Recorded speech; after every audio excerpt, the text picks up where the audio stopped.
이 시간 우리에게 주시는 하나님의 말씀은 신약성경 요한복음 1장 1절에서 5절의 말씀입니다. 요한복음 1장 1절에서 5절입니다.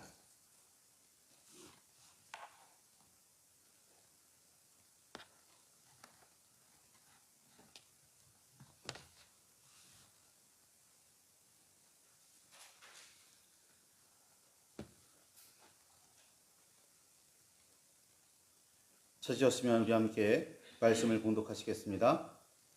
태초에 말씀이 계시니라. 이 말씀이 하나님과 함께 계셨으니 이 말씀은 곧 하나님이시니라. 그가 태초에 하나님과 함께 계셨고 만물이 그로 말미암아 지은 바 되었으니 지은 것이 하나도 그가 없이는 된 것이 없느니라. 그 안에 생명이 있었으니 이 생명은 사람들의 빛이라. 빛이 어둠에 비추되 어둠이 깨닫지 못하더라. 아멘. 주님 우리의 마음을 여시어 말씀을 깨닫게 하옵소서.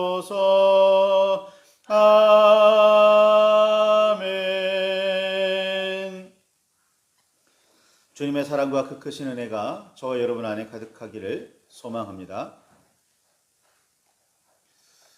어린 시절 말고는 등화관제 훈련이 전혀 없었습니다. 혹시 아시나요? 등화관제? 민방위 훈련도 1년에 한 번 할까 말까 합니다. 온 국민을 대상으로 하는 민방위 훈련은 요즘 전쟁을 대비하기 위함이 아니라 각종 재난, 그러니까 바람이 많이 불거나 비가 많이 오거나 이런 재난 혹은 예기치 못했던 엄청난 큰 사건이 벌어지거나 그런 재난 상황에 대처하기 위한 훈련으로 바뀌었습니다.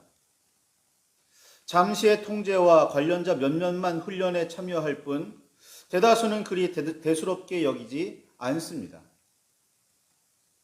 훈련을 알리는 뉴스가 방송되고 시작과 끝을 알리는 사이렌이 울려도 뭐지? 정도의 반응이 있을 뿐입니다.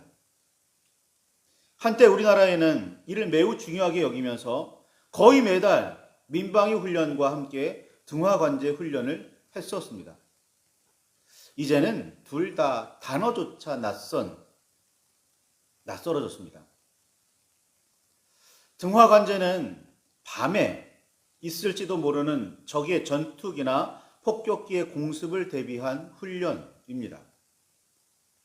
밤에는 아주 멀리에서도 작은 불빛이 매우 잘 눈에 띕니다. 그 높은 하늘에서 빠른 속도로 지나가면서도 매우 잘 보인다고 합니다.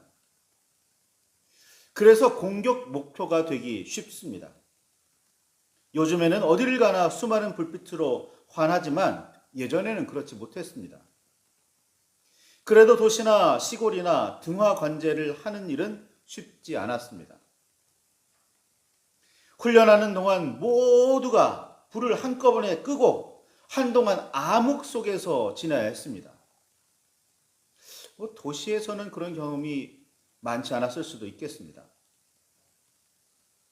커튼을 모두 쳐서 집 바깥으로 불빛이 새어나지 못하게 가려야 했고, 그러고도 촛불 하나 정도만 겨우 켠 채로 온 식구가 둘러앉아서 저녁밥을 먹기도 했습니다.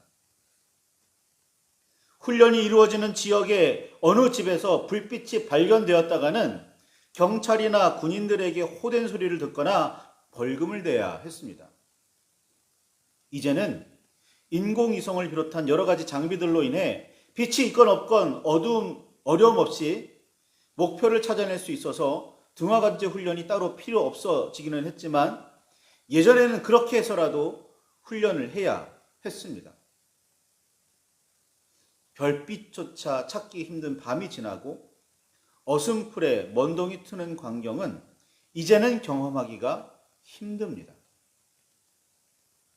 어디를 가나 밝은 빛이 넘치기 때문입니다. 그러나 분명한 사실은 어두운 밤에 작은 불빛은 상상 이상으로 매우 잘 보인다는 점입니다. 더구나 빛은 어두움과 함께 공포를 몰아냅니다. 생각해보면 촛불은 그리 밝지 않고 심지어 작지만 매우 환하게 주변을 밝혀줍니다.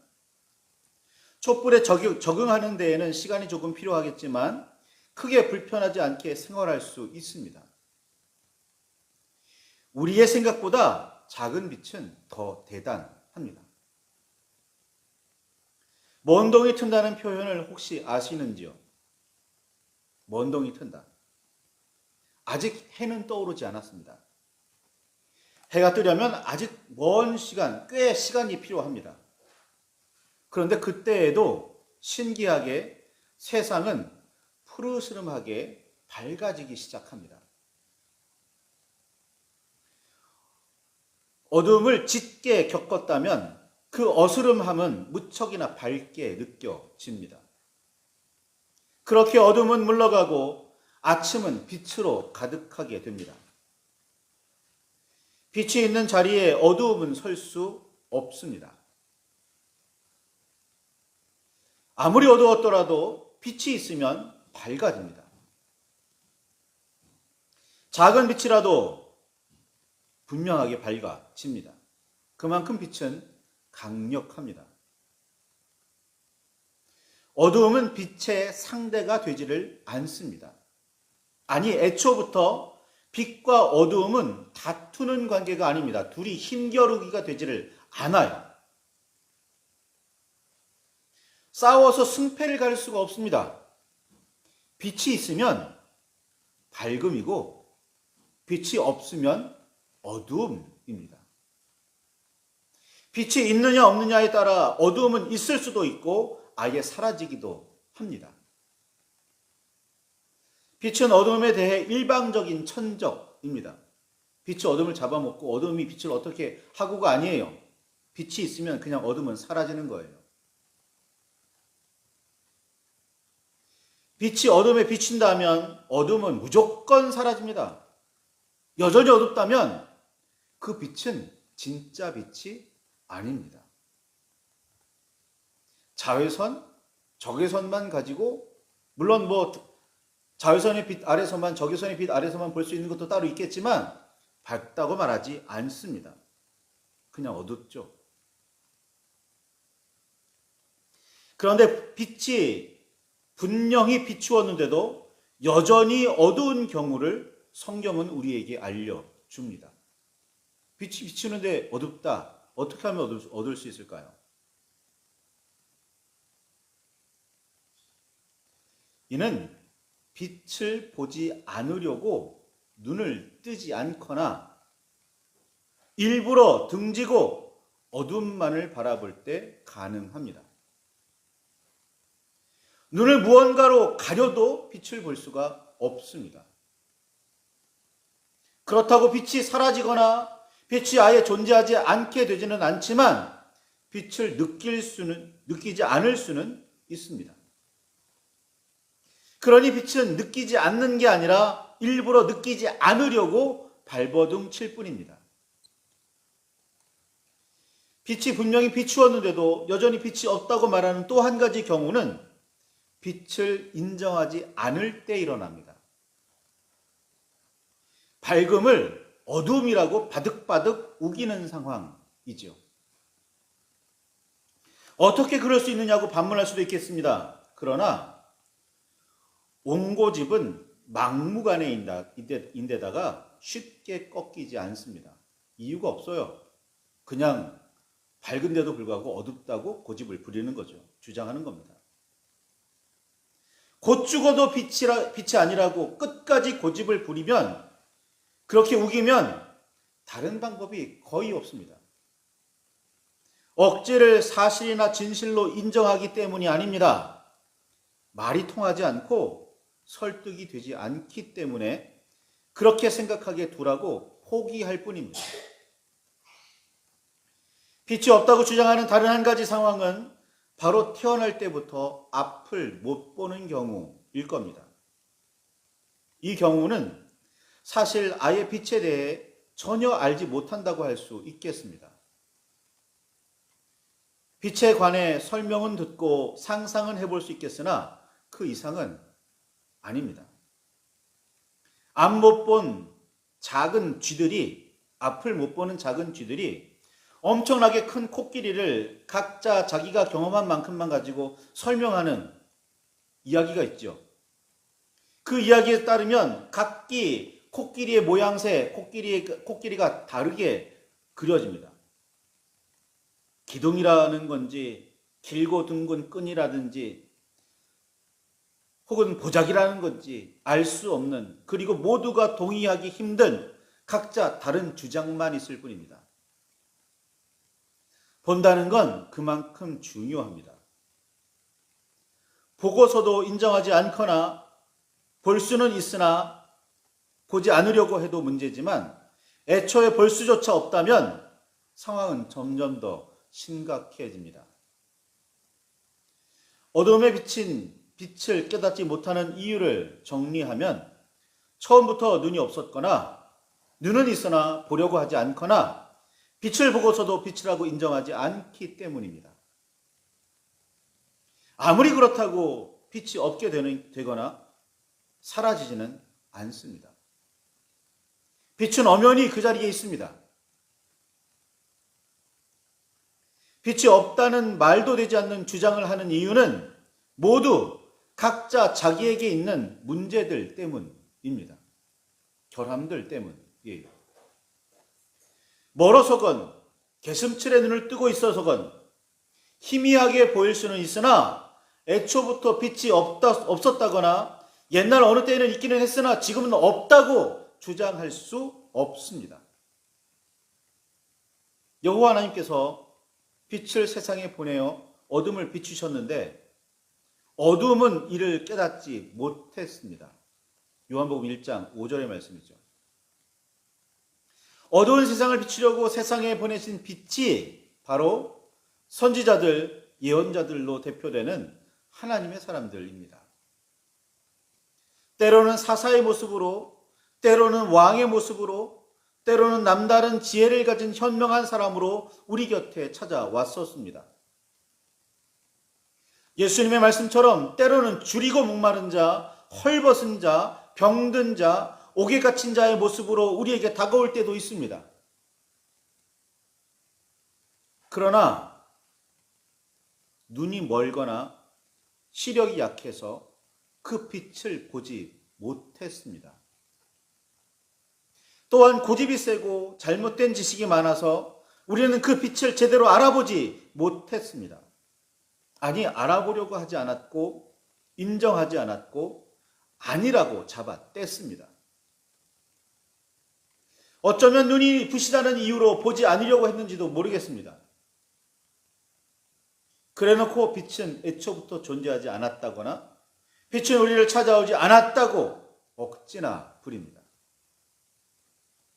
심지어 하나님의 본체이시고 그의 아들이신 예수 그리스도를 보고도 깨닫지 못했고 지금도 알아보지 못합니다. 깨닫지 않으려고, 그리고 알아보지 않으려고 외면하고 고집부리며 애쓰고 있습니다. 그 빛 안에는 생명이 있습니다. 그런데 그렇게 생명을 소중하게 여기면서도 빛을 찾으려고는 하지 않습니다. 그 빛이 생명의 빛이라는 사실을 모르기 때문입니다. 알더라도 빛으로 나아가는 방법 말고 다른 길을 찾으려고 힘을 낭비합니다.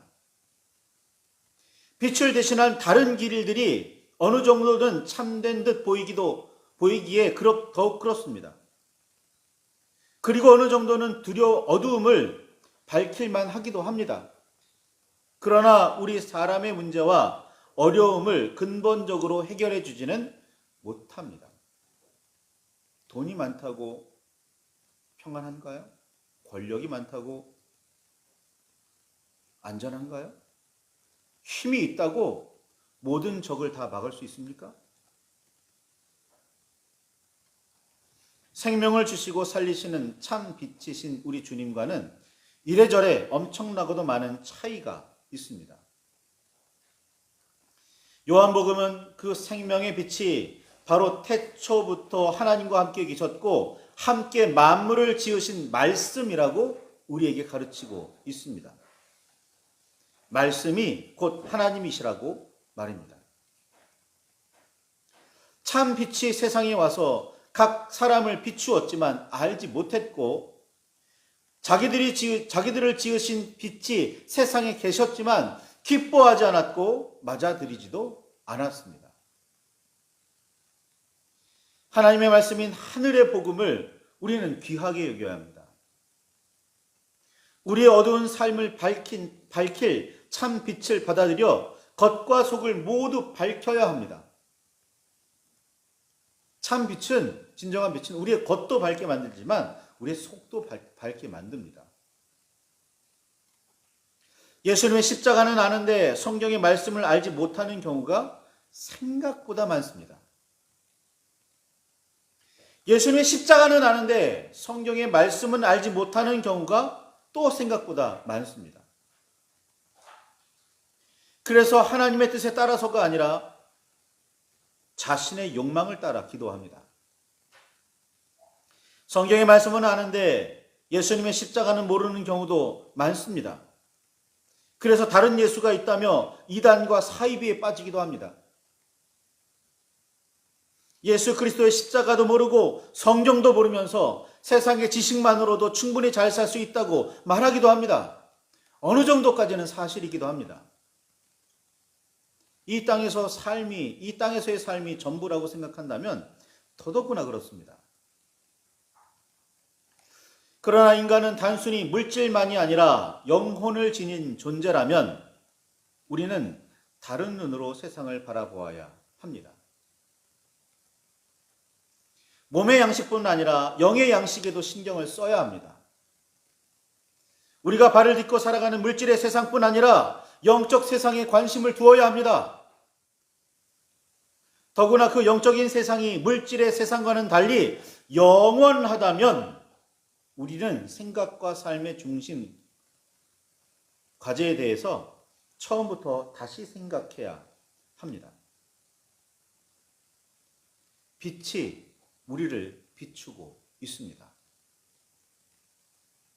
나만 비추는 스포트라이트는 아닐지라도 길이 어디이고 목적지가 어디인지는 알 수 있을 정도의 빛입니다.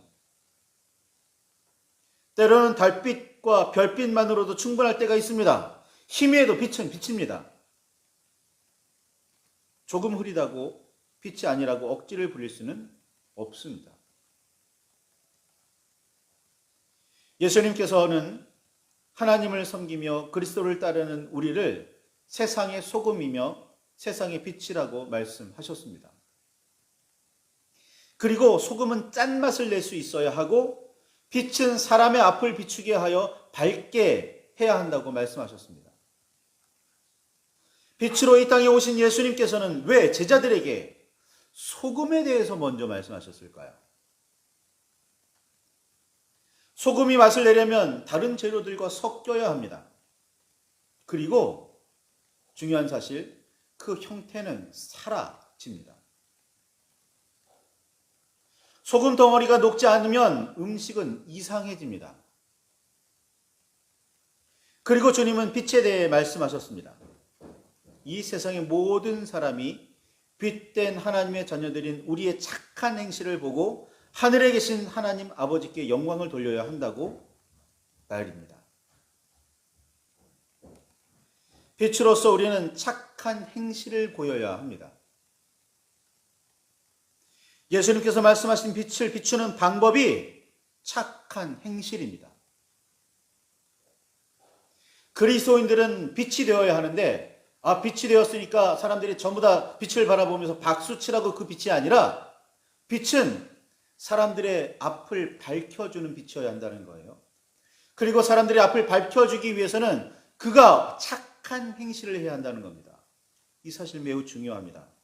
빛은 스타가 되라는 게 아니에요. 가로등이 되라는 겁니다.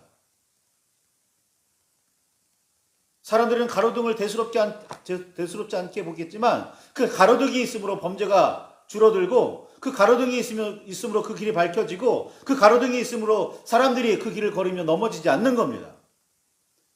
자기가 갈 길을 바르게 갈 수가 있게 돼요.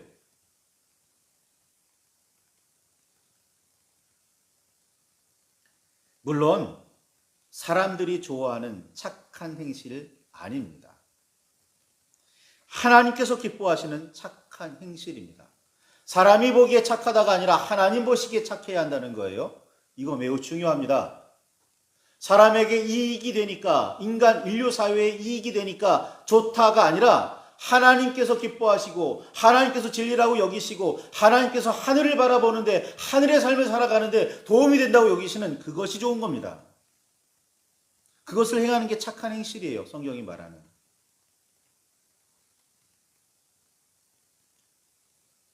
주님께서 말씀하신 착한 행실을 조금 다르게 표현하면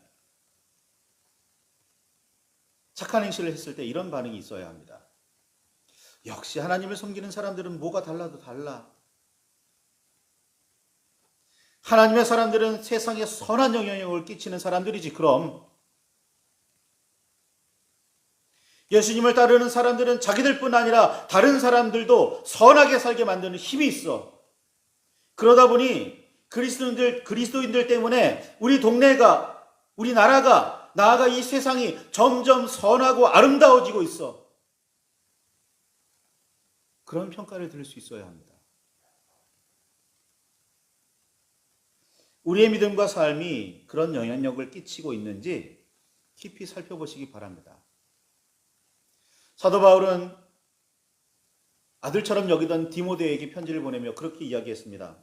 네가 장로를 세우려거든, 교회 일꾼을 세우려거든 이런 사람을 세워라, 저런 사람을 세워라 할 때 그 조건 중에 하나가 뭐였냐면 교회 안에서도 칭찬 듣고 교회 밖에서도 칭찬 듣는 사람이어야 한다고 했습니다. 이게 얼마나 중요한 거예요. 교회 밖에서 어떻게 하면 칭찬을 들을 수 있겠어요? 선한 영향력을 끼쳐야죠.